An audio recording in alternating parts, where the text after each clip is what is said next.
Hey everybody, welcome back to Dread's Escape. In this video, I decided 2.2 just dropped here on Tuesday. So I decided to revisit one of my old builds. This is the what I call the THERMONUKE. It's pretty much the same. A couple slight differences as far as my last build and gear. So why don't we just get right to that? Alright, for my for my primary, it's actually the secondary, is Disintegrate with Convergence for the fire damage. This is using the FIREBIRD set with the one change that they really made to it, the 4-piece set bonus that you get. I did have a comment wondering if this would still work, because people thought that they would take out the 3000% stacking damage bonus. They did not. So all they did was essentially buff it even more. Instead of, they took out the 500 to intellect, and now they reduced a little bit, and then they added, so you'll see. Anyways, my primary essentially is Disintegrate with Convergence. Great, really fun skill to use, especially with the fire damage. It does kind of use up the arcane power, but that essentially is all I really use for arcane power, is this for the most part. My right click, or secondary if you want to call it, is Hydra with Mammoth Hydra. Really, this works really well, but you can also go with Blazing Hydra for FIREBIRD. It also does proc the 4-piece bonus, and it does put down weapon damage if enemies stand in it, so it's not too bad. It works a little better for spread out enemies, but Mammoth Hydra seems to work better for single targets, so I just decided to go with Mammoth Hydra just for now. And then my third skill that I use, damaging skill, is Black Hole with Blazar. Now this is astoundingly powerful. When I use this, it of course does 700% fire damage, and then explodes for another 700. So it almost doubles what a normal black hole would do. With this, you rapidly gain your 3000%. So I've really just a lot of times saved this for very large groups or elite mobs, bosses, things like that. And then for the other three, I have energy armor. This is for Torment 6. Prismatic armor. This is just helps with survivability. Torment 6, you do get hit pretty hard with a wizard on this, so I decided to go with this, and along with the extra resistance to all damage types using prismatic armor. And then I have a familiar with Sparkflint. Perfect, because it not only increases my damage but also gives me more fire damage. And then magic weapon, which increases my damage again by another 10%, and then it has a chance to burn enemies for 300% weapon damage to keep that stack going. If, say, I don't hit them for a second or two, this will, maintain that. And then for my passive skills, of course, Conflagrate for the extra 6% crit hit chance. Right now I'm about 40%, so this gives me up to 46 after that first hit. Audacity works really well with fire because you have no CCs really. With this build, or these skills, there really isn't any CCs. So this one will help me if I get surrounded or whatnot. This will increase my damage by an additional 15%, so that's an extra, say if I'm doing 1.5 million sheet damage, that'll be about extra 400,000 damage. Astral Presence. The reason why I have this is, of course, Disintegrate is a big arcane power drain. So you'll see the way I play. This is all I really use. If I needed to, I could change out some of these for a little less damage but more channel time, if not unlimited channel time, depending on how you decide to make this. And before I go any further, I wanted to tell you that this is just an experimental build like anything. I do not really readily use this build. This is just what I mess around with to show you what is possible. And if you like any part of this, you could use it. Do whatever you want with it. This is by no means the best or anything like that. This is just, of course, me farting around the game, having fun with different things that I have found and then put together and showing you. And then finally, Blur for, of course, decreased damage taken. That's a great one, 17% across the board. So let's get to the gear. Now I do have 5 pieces of the 6-piece, or 5 pieces of the FIREBIRD pinion, or FIREBIRD's finery. And then I also have actually an ancient ring of royal grandeur, which allows me to reduce the number of items needed by 1. So I got lucky with this one.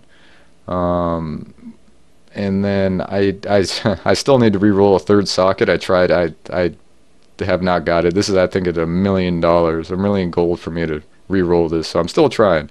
But right now I got 2-piece socket, fire skills.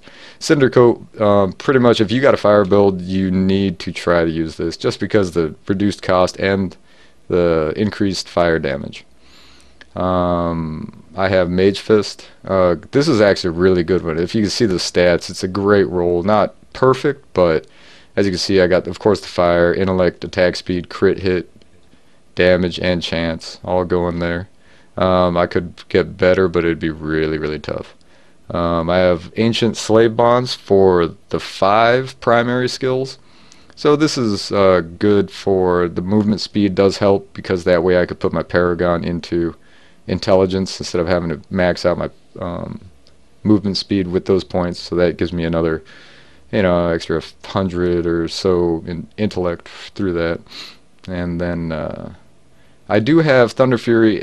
My last build I did have the Burning Axe of Sedacus or whatever it exactly is called for the extra damage, but I have not found an ancient one yet. So I am rolling with this. It might be at a damage boost if I use a 20% increase from a regular, which I do have, but instead I'm just going to roll with this because the proc, the lightning, actually does slow enemies and their attack speed too, so it's kind of a CC in a way, so it does help, and also it does a decent fair amount of damage. I do have Unity. Now this is big. This build is for soloing. I have Unity on me and my follower, and what it does is it splits the damage between us, but then she also has a focus that allows her not to die ever. She doesn't take damage at all, so that splits my damage in half. So I can roll with, let me buff up, I can roll with 12 million toughness, and then with that damage reduction by half, that's good for, I mean, if you think about it, about 24 million, but I don't think the numbers would jive very well if you like looked at every aspect of it, but that's good enough for what I'm doing. I do have the Witching Hour for extra DPS, and you can't beat that critical hit damage and attack speed. But there are some pretty decent belts out there, but a lot of times I roll with this. And then I have Halcyon's Ascent for just fire damage, a little bit of survivability, and then critical hit damage increased by 84. I could find something better. I don't have Archon to use the legendary skill or whatever for it, but that's fine. And then that's really about it. I do have the Ancient Firebird helmet. I think I have, no, is that it? Yeah, and then Firebird's Eye. This is a great roll. 20% more fire damage, and then I also did get crit hit 10%. And also critical hits grant 3 arcane power. I recommend having at least 3 if you're using any channeling. Well, actually anything. It does really help out when you have a high crit chance to retain your arcane power. So let's go to details.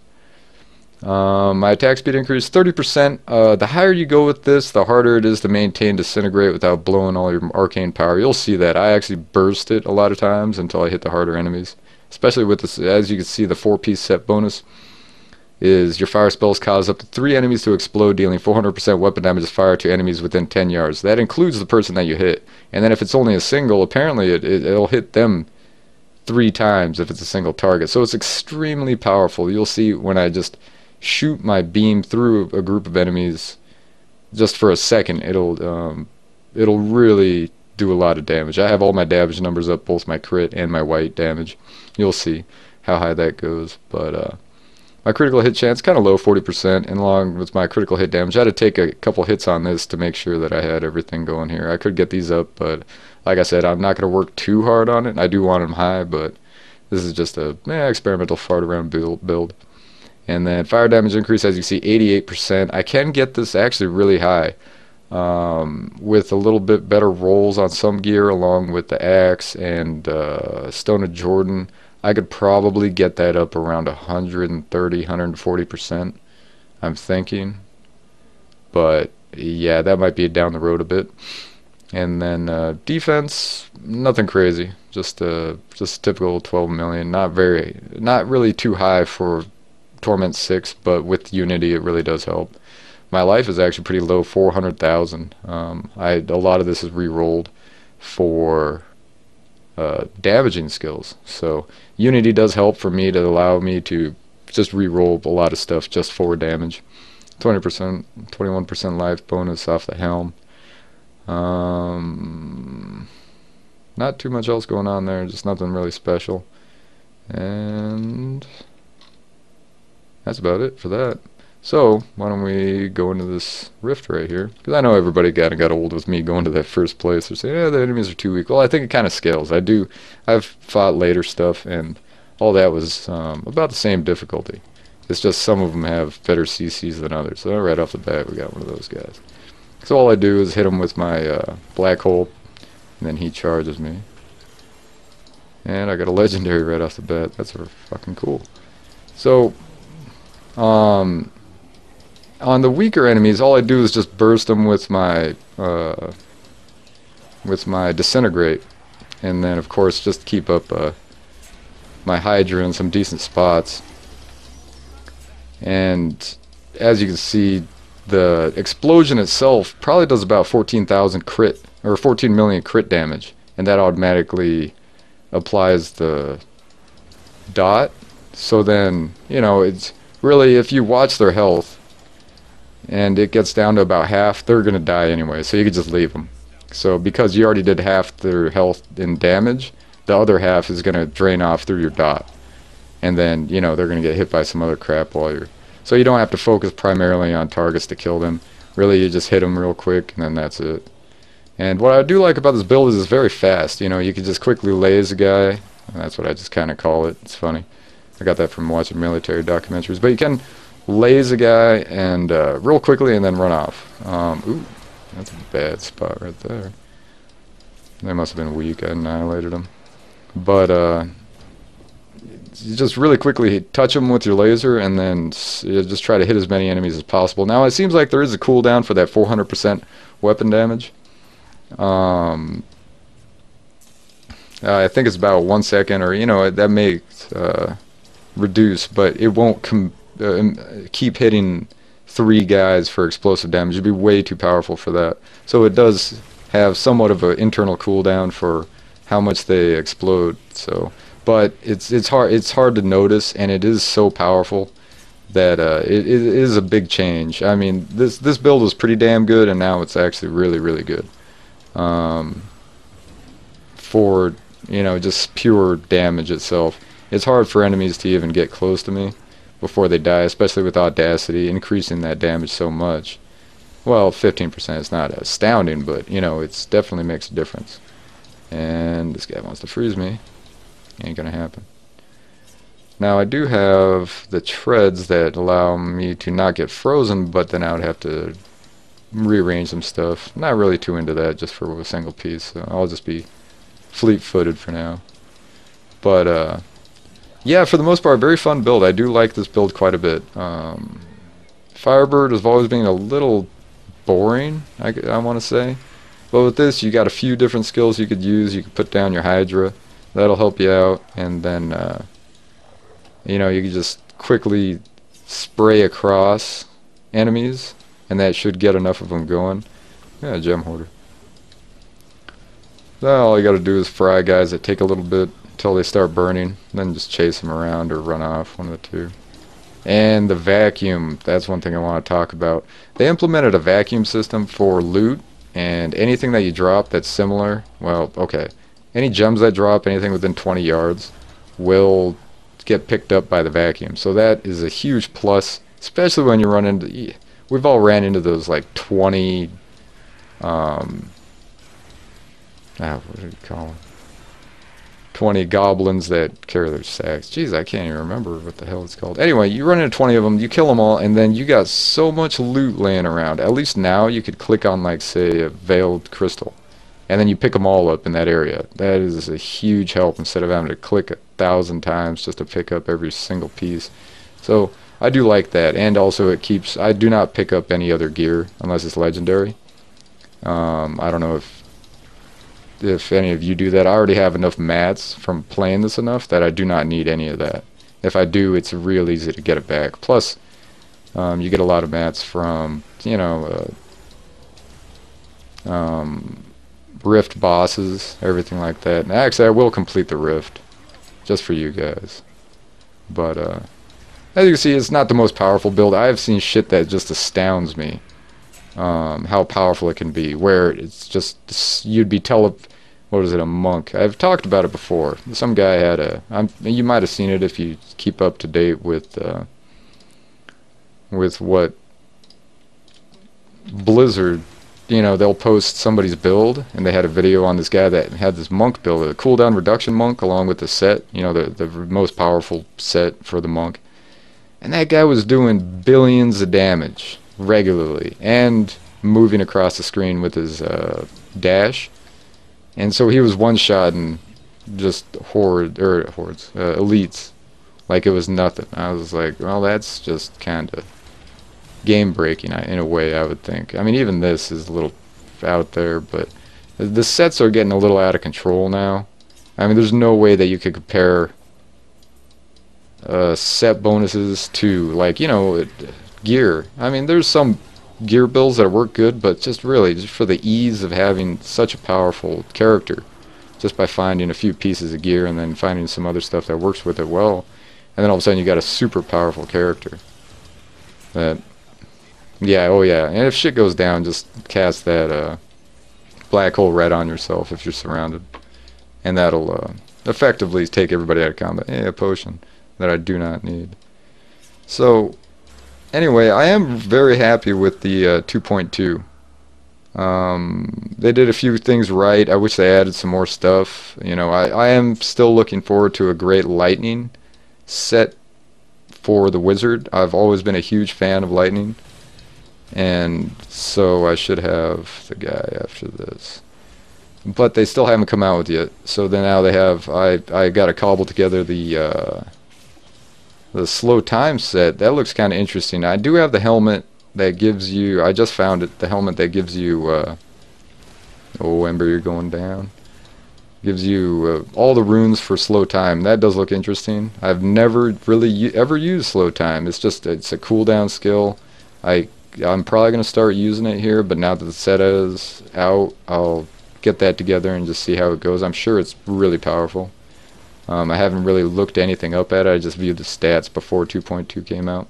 So that should be an interesting way to play. I'm thinking it's very defensive with some great offense too.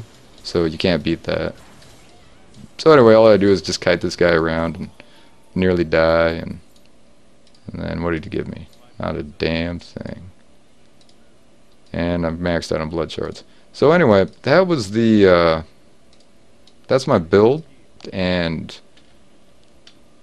oh, I got this, huh? Well, let's check this out. I did notice that this will probably be pretty cool for my lightning build. As you can see, it's ancient too. Badass. Casting a lightning skill will charge with lightning, causing you to deal 800% weapon damage lightning every second 5 seconds to nearby enemies. Now, I am going to make a video on this. I seen this earlier, and 21%. Yeah, that all looks good, except it needs a gem. I am going to make a lightning build out of this one, along with probably the Velvet Camarel and Mycon's Ball of Hate, because I love that combination so damn much. So look forward to that if you watched me all the way through this damn video. So anyway, so there is the ThermoNuke revisited build. Very powerful. I highly recommend it. You can get a lot better than this too. If you had, you know, the axe and then Stone of Jordan, and then your defense was up and you maxed everything out and optimized, this would be an astounding build. Now I am looking forward to putting everything together. You know, I might actually make it here pretty soon. I think I do have pretty much everything I'd want for this build. Oh, I can't use Mycon's Ball of Hate. Well, you know what? I might have to go a different avenue. Anyway, alright, thanks a lot for watching, and make sure to like and or subscribe to Dread's Escape if you enjoyed this or any of my other videos, and I will see you next time. Thanks a lot for watching, guys.